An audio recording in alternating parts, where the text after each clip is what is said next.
Good morning to all of you, my dear students. Welcome back to my channel Anand Kumar Hajipur वाला।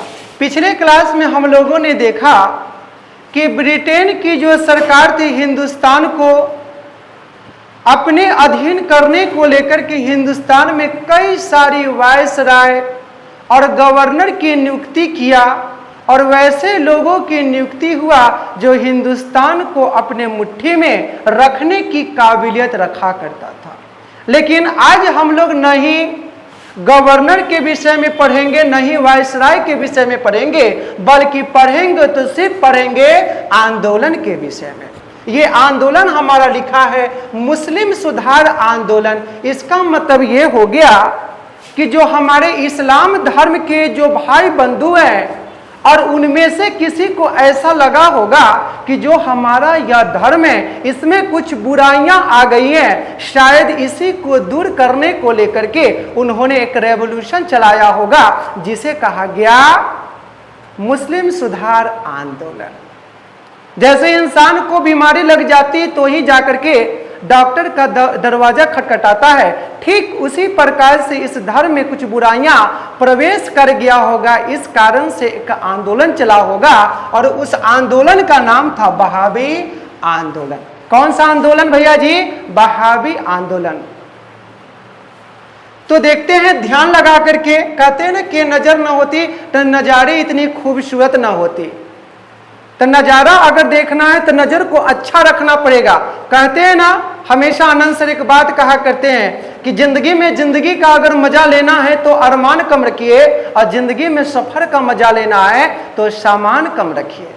तो जिंदगी का मजा लेना है तो अरमान कम रखना है, बड़े बड़े ख्वाब मत देखना है, तो जिंदगी हमेशा तकलीफों में ही गुजरती चली जाएगी और जिंदगी का मजा जिंदगी आपसे लेगी, बल्कि जिंदगी का मजा आप उससे नहीं ले पाएंगे। एक बात हमेशा याद रखेंगे। चलो आगे देखते हैं। देखो एक आंदोलन लिखा हमने, नाम है भैया जी बहावी आंदोलन। अब देखो ये बहावी आंदोलन जो चला अपना हिंदुस्तान की सरजमी पर, तो ऐसा कहा क्या गया कि ये जो हमारा आंदोलन है बहावी, इसका एक केंद्र था, एक सेंटर था। उस सेंटर का नाम है पटना। नाम क्या है?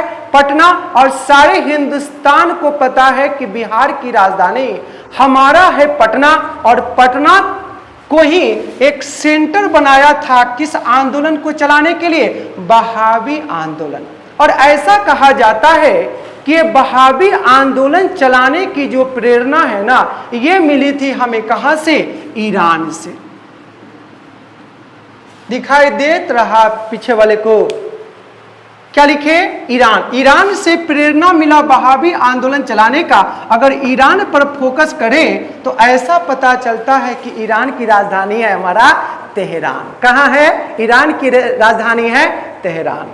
हम भी थोड़ा सा मुस्कुरा लिए, मुस्कुराना सेहत के लिए शायद अच्छा होता है। कहीं लिखा था ना पैसा लगेगा ना खर्चा लगेगा, अब भैया जी गने गने मुस्कुराइए थोड़ा अच्छा लगेगा, तो हम भी थोड़ा सा मुस्कुरा दिए। क्यों भाई साहब? चलो आगे थोड़ा देखते हैं। अब देखो ईरान की राजधानी हमारी है तेहरान, और थोड़ा सा आगे की ओर बढ़ेंगे तो ऐसा पता चला कि बहावी आंदोलन का नेतृत्व करने वाले, चलाने वाले एक नहीं बल्कि दो व्यक्ति हैं। एक व्यक्ति का नाम है सैयद अहमद बरेली। सैयद अहमद बरेली। और दूसरे व्यक्ति का जो नाम है हाजी मौलवी मोहम्मद। मिलती है जिंदगी में मोहब्बत कभी कभी। देखो दो व्यक्ति का हमने नाम लिखा, एक है सैयद अहमद बरेली साहब और दूसरे जनाब का नाम है हाजी मौलवी मोहम्मद। इन दोनों ने मिलकर के एक आंदोलन चलाई जिसका नाम था बहावी आंदोलन। और मुख्य रूप से किसमें सुधार करने के लिए? मुस्लिम लोगों में सुधार करने के उद्देश्य से, क्योंकि ये लोग अपने पद से विचलित हो चुके थे और विचलित लोगों को फिर से अपनी जगह पर लाने को लेकर के इन्होंने एक रेवोल्यूशन चलाई जिसका नाम रखा गया था बहावी आंदोलन। यानी इस आंदोलन को चलाने का मात्र एक ही कारण था, इसकी पवित्रता को पुनः वापस लाना। पवित्रता कहने का मतलब क्या होता है कि कल के डेट में जो भी व्यक्ति अपने धर्म से ज्यादा जिनको प्यार था, अब ये लोग अपने क्या कर दिए, धर्म के प्रति लगाव तो रहा लेकिन पहली वाली लगाव न रहा। इसी कारण से इस धर्म को सुदृढ़ करने के लेकर के, फिर से अच्छा करने को लेकर के इन दोनों ने मिलकर के वहाबी आंदोलन का क्या कर दिया, चलाने का निर्णय लिया। लेकिन आगे चलकर क्या हो गई भैया जी, 1870 के दशक की बात है कि यह आंदोलन को दबा दिया गया। जो आगे की ओर बढ़ रहा था ये आंदोलन क्या हो गई, अब दब गया, स्थिर हो गया। कौन सा आंदोलन, वहाबी आंदोलन। कौन सा आंदोलन भैया जी, वहाबी आंदोलन। ऐसा कहा जाता है कि ये जो हमारा वहाबी आंदोलन है ना, ये प्रारंभिक दिनों में सिख सरकार के विरुद्ध चलाया गया था। कौन सा, सिख सरकार। कहां पर, पंजाब में। सब लोगों को पता है कि पंजाब में सबसे ज्यादा सिख समुदाय के लोग निवास करते हैं और पंजाब के अमृतसर शहर में ही गोल्डन टेम्पल बसा है, शायद जिसका निर्माण सिख धर्म के चौथे गुरु रामदास के द्वारा करवाया गया था। अब यही की गवर्नमेंट के विरुद्ध चलाया गया था। उस आंदोलन का नाम था वहाबी आंदोलन। लेकिन 1870 के दशक में क्या हो गया, इस आंदोलन को दबा दिया गया। आगे बढ़ते बढ़ते बेचारा बीच में ही रुक गया। अब देखो कभी कभी क्वेश्चन परीक्षा में पूछता, इतना मिटा दे,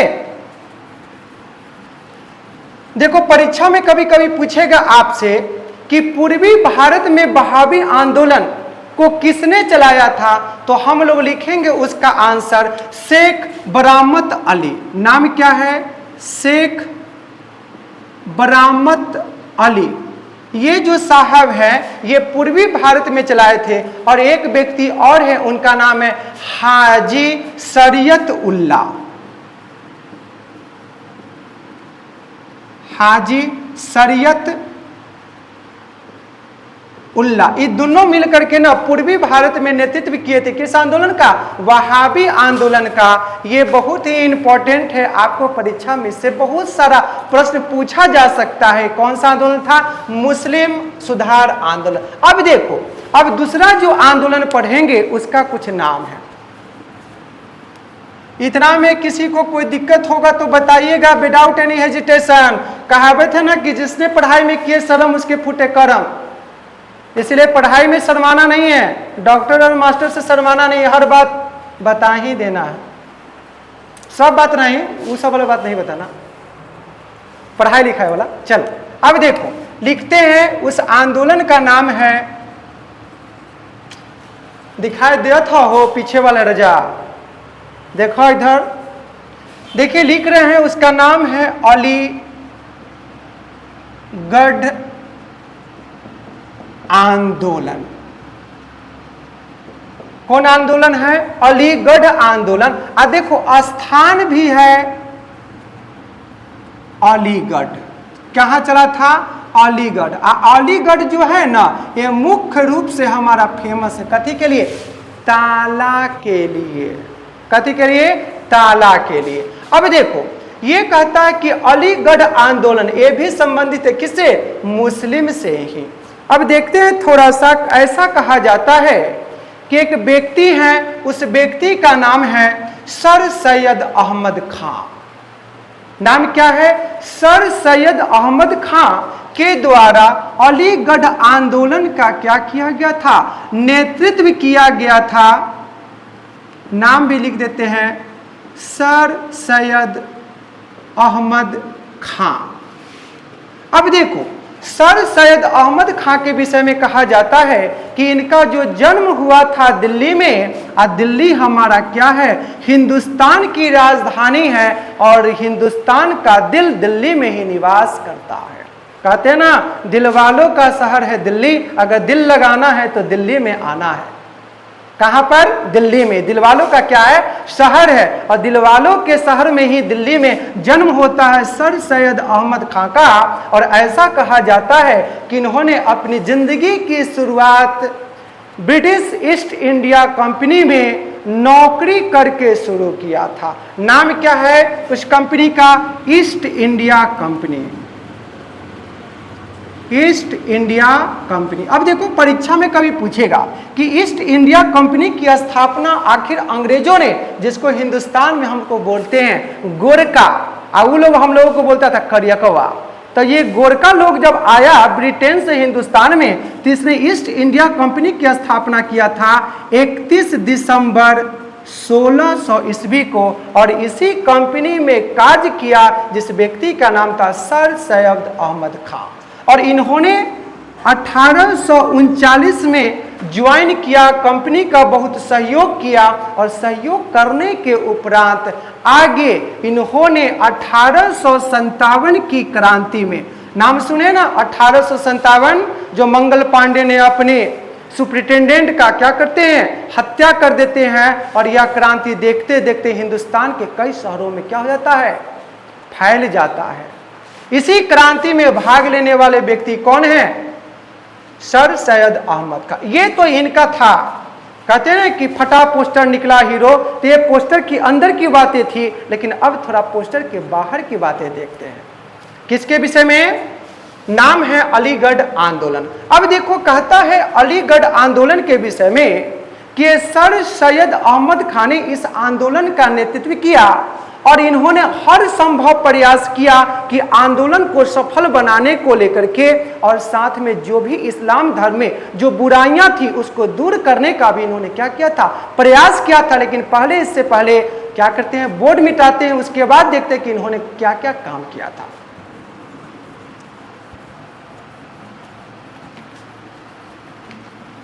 अब देखो, अब कहता है कि सर सैयद अहमद खां नाम के जो व्यक्ति थे, इन्होंने क्या कर दिया कि मुस्लिम समुदाय को मॉडर्न, आधुनिक बनाने को लिख भी देते हैं।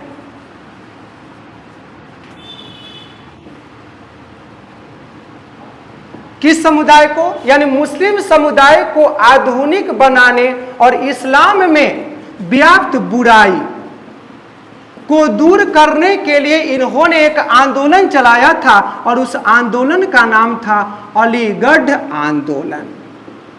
कौन सा आंदोलन, अलीगढ़ आंदोलन। यानी मुसलमान भाई बंधु जो थे ना, अपने रास्ते से क्या हो गए थे, भटक गए थे, उन्हीं को रास्ते पे लाने के उद्देश्य से ही इन्होंने मतलब सर सैयद अहमद खां ने क्या कर दिया था, अलीगढ़ आंदोलन चलाया था। अब देखो ऐसा कहा जाता है कि सर सैयद अहमद खां नाम के जो व्यक्ति थे ना, इन्होंने दास प्रथा पर भी हमेशा के लिए प्रतिबंध लगवाने के लिए हर संभव प्रयास किया।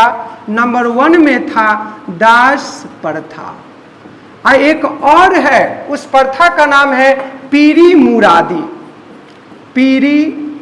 मुरादी प्रथा। अब देखो आप पूछोगे कि सर दास प्रथा क्या होती है, तो दास का मतलब होता है स्लेव का मतलब गुलाम, यानी किसी व्यक्ति को अपना नौकर बना लेना ही उसको कहते हैं दास। और दूसरा है पीरी मुरादी प्रथा। देखो इसमें होता क्या था कि पीर का मतलब होता है संत, जो मुस्लिम समुदाय के जो बन जाते हैं, जो शादी विवाह नहीं करते हैं, मौलवी साहब, तो मौलवी में कौन, जो पीर हो गए, यानी अपने आप को सर्वोच्च मानने लगे और लोगों को ज्ञान की बात बताने लगे। तो ये पीरी मुरादी में होता क्या था कि पीर जो होते थे, ये किसी बच्चे को एक ऐसा अनोखा ज्ञान देते थे, अनोखा कहने का अद्भुत, यानी रहस्यमय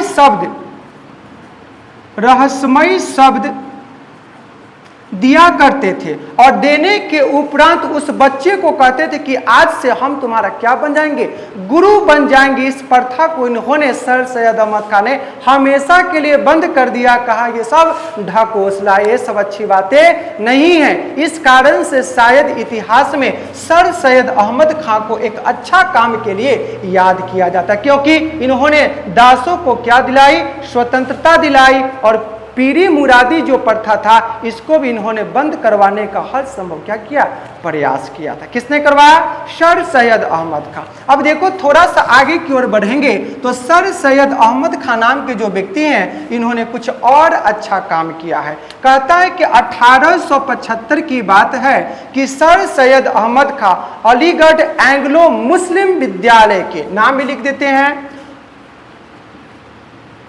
अलीगढ़ एंग्लो मुस्लिम विद्यालय की क्या कर दिया, स्थापना कर दिया। कौन किया था, सर सैयद अहमद खां। और इसी विद्यालय का एक दूसरा और नाम है, इसका नाम है एंग्लो ओरिएंटल स्कूल। नाम क्या है, एंग्लो ओरिएंटल स्कूल। अब स्कूल तो समझते ही ना, मुस्लिम समुदाय के जो बच्चे और बच्चियां होती हैं वो जाते हैं मदरसा में पढ़ने के लिए, और हम लोगों का जो बच्चा होता है यानी हिंदू परिवार के जो होते हैं वो लोग जाते हैं स्कूल में पढ़ने के लिए। तो पहले भी मदरसा थी, आज भी मदरसा है। शायद हम रहे न रहे, ये जमाना गुजर जाएगा, लेकिन ये मदरसा का सिलसिला हमेशा ही चलता ही रहेगा। बात को समझ में आया। अब देखो, कहता है कि एंग्लो ओरिएंटल स्कूल के जो संस्थापक थे उस व्यक्ति का नाम क्या है, सर सैयद अहमद खां। और आगे चलकर के यही जो हमारा स्कूल है, देखो इसका नाम चेंज हो जाता है 1920 में, और यही स्कूल बन जाती है अलीगढ़ मुस्लिम विश्वविद्यालय। नाम क्या है, अलीगढ़ मुस्लिम विश्वविद्यालय। विश्वविद्यालय समझते हैं, यूनिवर्सिटी। और यही आगे चल करके ट्रांसफर हो जाती है स्कूल से यूनिवर्सिटी में, और आज भी अलीगढ़ में ये शान से अपने कदमों पर खड़ा है। और इसमें हमारे हिंदुस्तान के जितने भी इस्लाम परिवार की लड़कियां हैं, लड़के हैं, इसमें जाते हैं, एडमिशन लेते हैं और पढ़ लिख करके दुनिया में अपना नाम रोशन करते हैं। देखिए, सर सैयद अहमद खां जो थे, मुस्लिम परिवार के लोगों को सुधारने को लेकर के जो आंदोलन चलाए थे उसी का नाम था अलीगढ़ आंदोलन। क्यों, क्योंकि यह अलीगढ़ में चला था। और अलीगढ़ कहाँ पड़ता है, उत्तर प्रदेश में। सब लोगों को पता है कि उत्तर प्रदेश की राजधानी कहाँ है, लखनऊ, जिसे कभी हिंदुस्तान में नवाबों का शहर कहकर संबोधित किया जाता था। ये कौन सा आंदोलन था, अलीगढ़ आंदोलन। ये परीक्षा में आपसे पूछेगा कि अलीगढ़ एंग्लो मुस्लिम विद्यालय के संस्थापक कौन थे, सर सैयद अहमद खां। कब हुआ था, 1875 में। और इसका दूसरा नाम है एंग्लो ओरिएंटल स्कूल, जो 1920 में इसका क्या कर दिया गया, नाम चेंज कर दिया गया। पहचान वही था। जैसे हम लोग पढ़े थे पॉलिटिकल साइंस में कि वर्ष 1951 में जनसंघ की स्थापना श्यामा प्रसाद मुखर्जी के द्वारा किया गया था, लेकिन इसी जनसंघ का आधुनिक नाम हो गया बीजेपी, भारतीय जनता पार्टी, जो 1980 में क्या हो गई, अस्तित्व में आ गई। नाम वही, काम वही, बस उसका एक लोगो, एक पहचान क्या हो गया, बदल गया। यही इसकी पहचान बदल गई, नाम हो गया ओरिएंटल से अलीगढ़ मुस्लिम विश्वविद्यालय। बना कब था, 1920 में। बस आज के लिए इतना ही। आशा करते हैं कि आप लोगों को वीडियो समझ में भी आएगी, देखेंगे ध्यान से तो, और जो क्लास में बैठे हैं उनको तो पूरा समझ में आ गया होगा। ये हमारा अपना एक अनुमान है। अगर किसी को कोई दुख तकलीफ होगी तो आप लोग कमेंट करके आप क्वेश्चन का जवाब हमसे ले सकते हैं। बस आज के लिए इतना ही। जय हिंद, जय भारत।